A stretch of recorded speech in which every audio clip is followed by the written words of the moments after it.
Hello, darling children. I am Maleficent. Perhaps you've heard of me. I play the villain in the story of Sleeping Beauty. I'm sure you're asking yourself, Maleficent, what is a villain? Well, a villain is someone who doesn't always make the right choices. I'm sure you're also asking yourself, Maleficent, how did you become a villain? Well, I am going to be completely truthful and honest with you. In fact, I'm going to get right to the point. I put a curse on Sleeping Beauty. Oops. Perhaps if she had invited me to her party, I wouldn't have to do that. I'm sure you understand, my little darlings, right? So enough about that. Let's talk about other things. Guess what I can do? I can turn into a big, fierce, strong dragon. That's right. I can turn into a dragon. What? Can I turn into a dragon right now? I can't turn into a dragon right now because my big, beautiful, evil castle would just crumble to the ground. And I can't have that, now can I? Instead, I'm going to show you and read the story of Sleeping Beauty. There I am there. I'm so beautiful. And then down here is Sleeping Beauty, but she's sleeping, so let's let her sleep.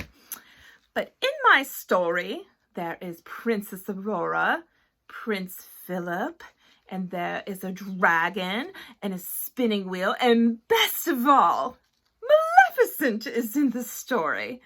I just know that you're going to think the story is so cool. I cannot wait to share it with you. And I know next time you have a party, you are going to invite me, right? What? You better. Sleeping Beauty.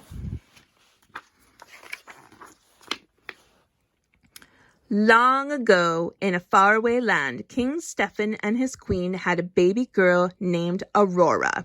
A great holiday was proclaimed throughout the kingdom.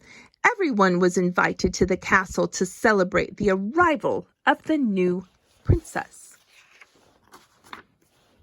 Jolly King Hubert and his son Philip came from a neighboring kingdom to congratulate the new parents. Wishing to unite their kingdoms, the two kings decided that Philip and Aurora would marry one day.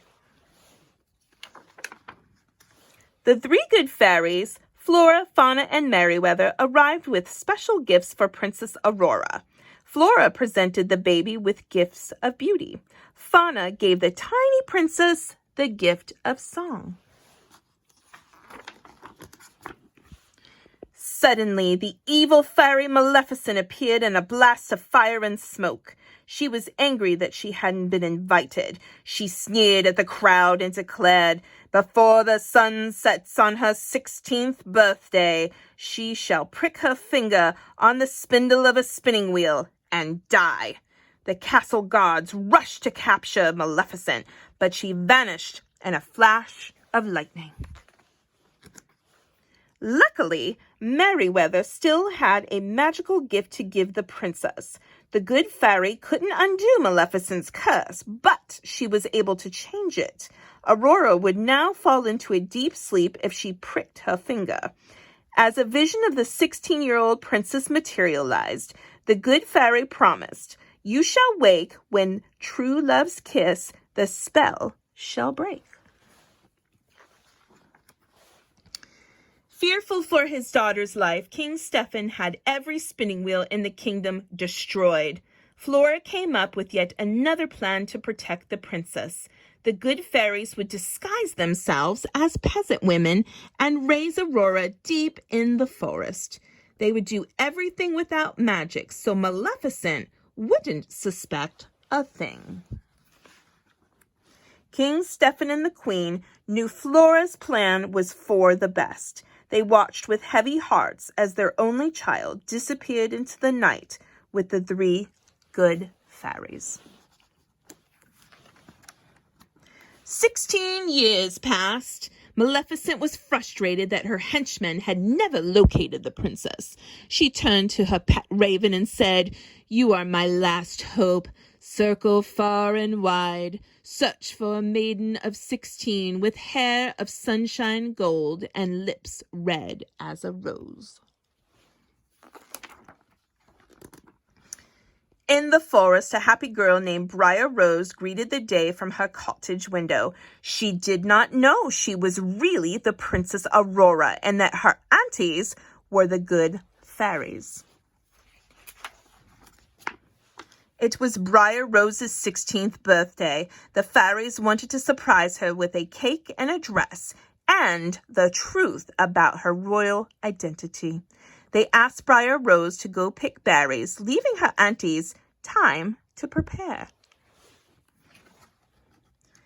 Even after doing things for 16 years without magic, the fairies still had trouble with some tasks.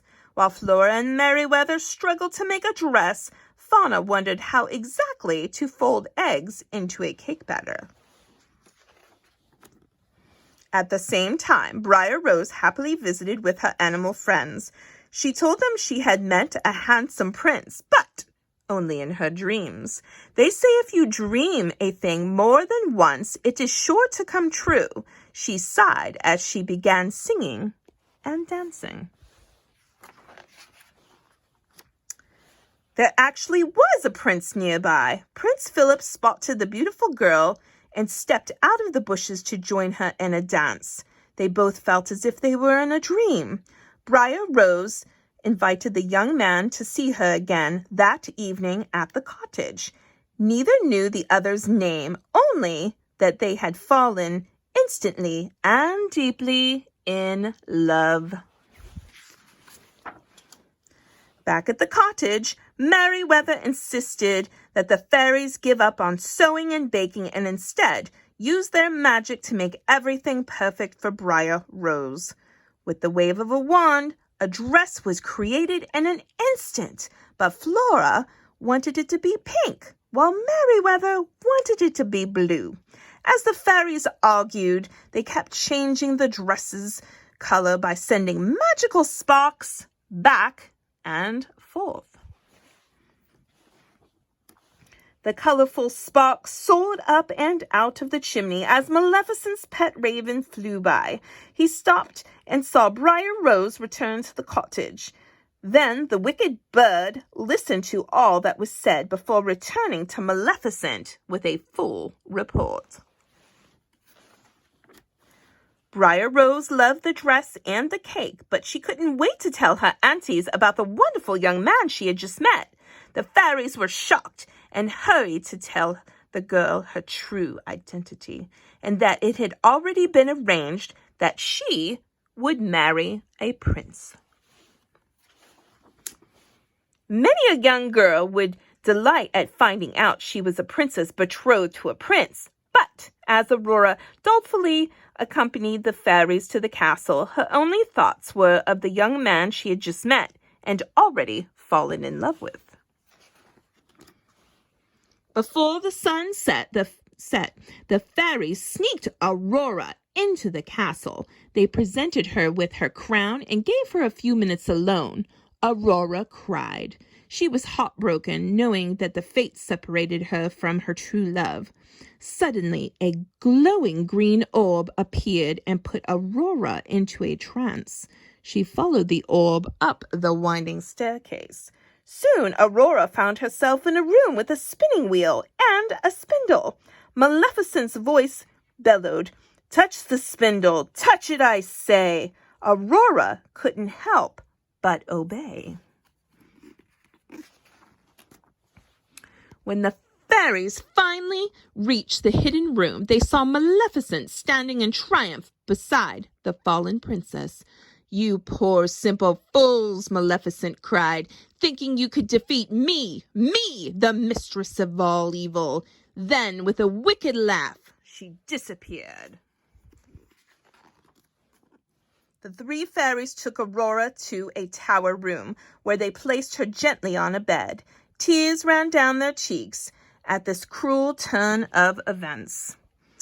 King Stephen and the Queen will be heartbroken when they find out, sobbed Merryweather. To prevent any more sadness, the fairies flew around about the castle, putting everyone in a deep sleep until Aurora could awaken. Not long after, Prince Philip arrived at the cottage, expecting to see the lovely girl from the forest. Instead, Maleficent and her henchmen were waiting. The evil fairy wanted to ensure that Briar Rose's young prince would not save her. After locking Prince Philip in her dungeon, Maleficent revealed that the girl he had fallen in love with was Princess Aurora, and that she was under a spell that only true love's kiss could break. When wicked Maleficent finally left, the good fairies came to the rescue. They released Philip from his chains and armed him with the enchanted shield of virtue and the mighty sword of truth. With help from the fairies, Philip fought his way past Maleficent's henchmen and through a wall of thorny bushes. Suddenly, Maleficent turned herself into an enormous fire-breathing dragon. Philip bravely used his shield to protect himself from the heat and the force of the flames. Teetering at the edge of the cliff, Philip took aim and threw his sword, striking Maleficent in the chest. She stumbled and fell. The evil fairy was defeated. Philip raced to Aurora's bedside. He knelt down and gently kissed his true love. Her eyes fluttered open and she smiled at him. The horrible spell was broken. The good fairies quickly woke up everyone in the castle. King Hubert, King Stefan, and the Queen yawned and stretched, but no one realized they had been all asleep.